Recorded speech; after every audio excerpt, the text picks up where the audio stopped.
从英国航母过了马六甲海峡开始，就在国内的社交媒体上闹得沸沸扬扬，很多国人都在密切的关注这件事。那么今天咱们就来好好说道。据最新的消息，25日还是预备进入南海的英国航母，目前已经正式挺进南海，甚至把整个航母编队化整为零，分散到了南海海域的多个点位。俗话说得好，话越少事越大。英国航母从进入南海前就开始叫嚣要穿越中国南海的争议海域，甚至面对美国怂恿的进入中国南海领域12海里的事情一言不发。如今进入南海却直接一副要作战的模样，说英国这难道不是作战意图明显？从这次英国航母群分散南海来看，英国对于中国最近发出的强势信号一点感觉都没有，甚至有一种跃跃欲试要和中国一较高下的模样。就比如航母编队中的4-5型导弹驱逐舰防卫者号就停在文莱，综合补给舰朝全在新加坡补给后进入南海。另外航母编队中的潜艇在进入南海也是单独被拍到，还有安达曼海和马来西亚的动作就不一一提出，但单是这些化整为零的动作就能看出来，英国这回很有可能会和解放军对上。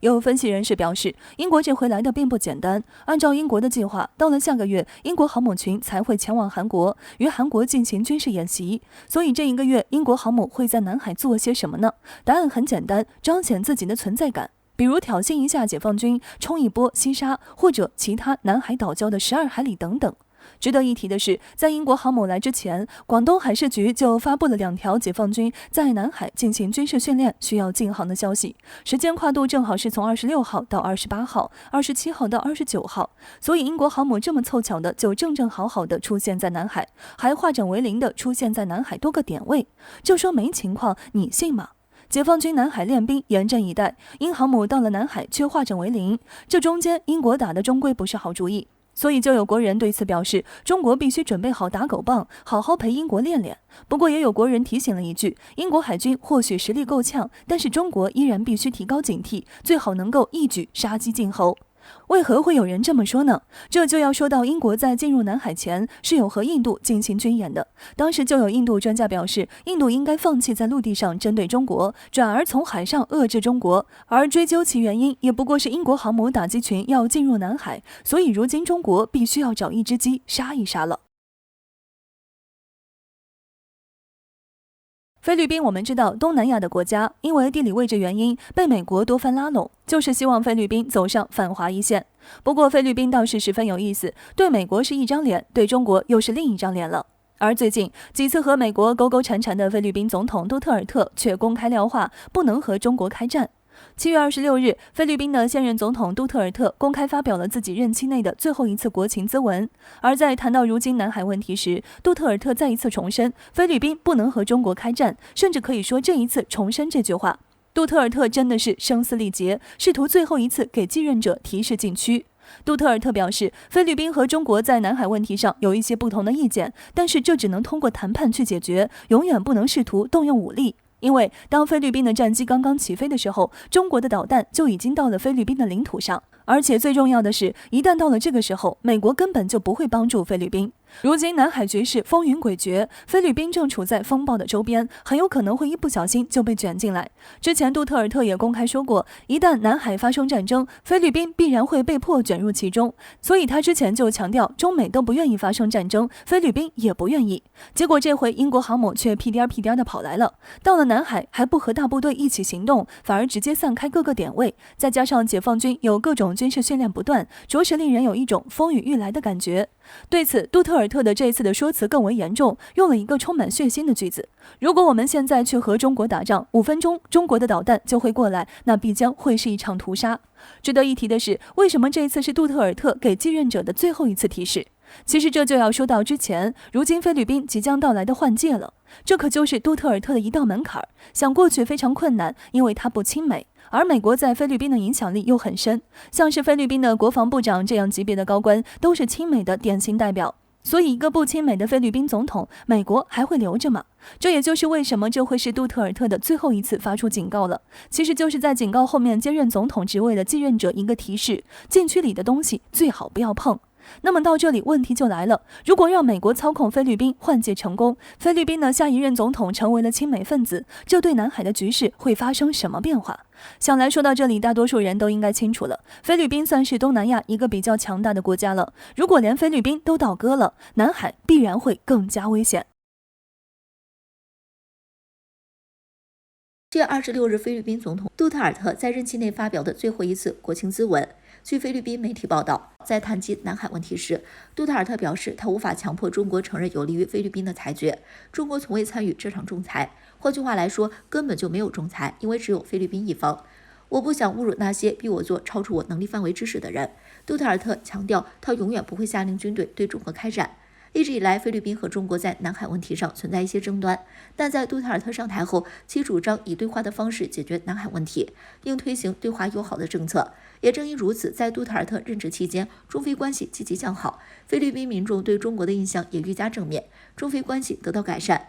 往远的来说，菲律宾经济因此搭上了中国经济快车；往近的来说，疫情期间，中国支援大批医疗物资，并且首先为菲律宾送去了新冠疫苗。尽管在菲律宾即将大选，国内部分亲美势力大肆攻击杜特尔特对华政策，试图用这种方式与美国拉近关系的背景下，但杜特尔特仍然认为与中国交好才是最好的选择。此次杜特尔特就明确表示，菲律宾和中国在南海的争端只能通过外交谈判解决，不能诉诸武力。从这儿也就可以看出，杜特尔特相比菲律宾国内反华政客而言是非常清醒的。他显然明白，一旦菲律宾与中国翻脸的后果是什么。我们如何与中国开战？难道我们有武器吗？如果跟中国开战，那将会是一场血腥的屠杀。面对国内试图通过反华获得美国支持的政客，杜特尔特敲响了丧钟，声称如果菲律宾和中国开战，美国不会帮助菲律宾。确实，美国是什么样的国家，外界清楚得很。菲律宾作为中国周边国家，该国对于美国是有利可图，能利用菲律宾对付中国，同时挑拨中菲关系。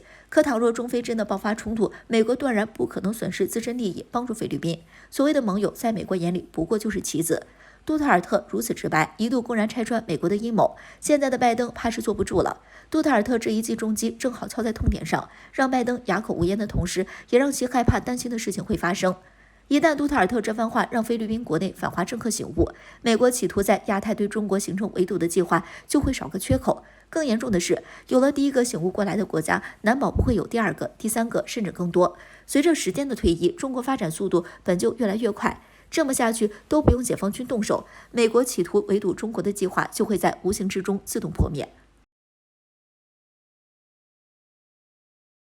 近些年，澳大利亚跟着美国屡次冲在反华第一线，在不断挑衅中国后，他们又开始担忧战果响起。在7月27号，澳自由党籍参议员、前陆军少将吉姆·莫兰在接受澳媒太空新闻节目采访时表示，澳大利亚需要开始做好与中国开战的准备。在当天接受4BC 电视台采访时，他又强调，如果中国与我们开战，即使加入美国，澳大利亚也会在48小时内被中国击败。他担忧的是，中美会在台海问题上爆发冲突，而澳大利亚会受到波及。他还警告称，别以为美国会帮我们，因为美军比想象的要弱，美军被中国打败的可能性相当大，澳大利亚必须自寻出路。接着，他又夸澳大利亚国防军卓越聪明，但是实力根本不是中国对手。他还把矛头转向达尔文港，澳大利亚需要对可能的战争保持谨慎，重点放在国内战略安全上。第一步是夺回关键的达尔文港。在5月份，澳国防部长以国家安全为由，开始重新审查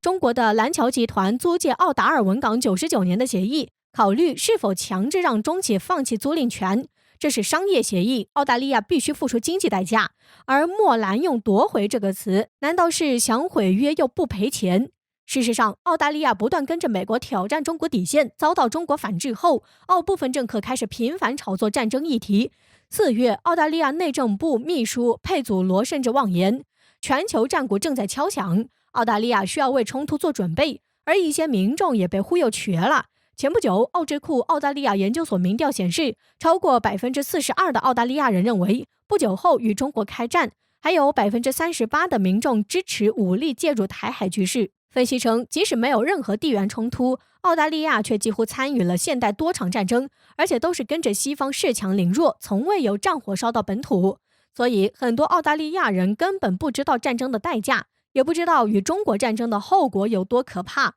解放军导弹能够直捣他们老巢。既然他们知道打不过，为何澳大利亚还坚持挑衅中国，甚至还要开战？其实还是要增加军费给美国送钱，支持美国驻军的伎俩。但要是打群架，肯定有他的份儿。澳大利亚人本就处于盎萨人的力量边陲，自认为深入亚洲人的包围之中，而且战争潜力极为有限，常规军队也只有5万多人，自诞生起就充满被迫害妄想症。为了获得安全感，选择死抱着宗主国大腿不放，并向其证明自己的忠诚。而且他们奉行先下手为强，但是48小时这个还有待商榷，澳大利亚人还是太过自信。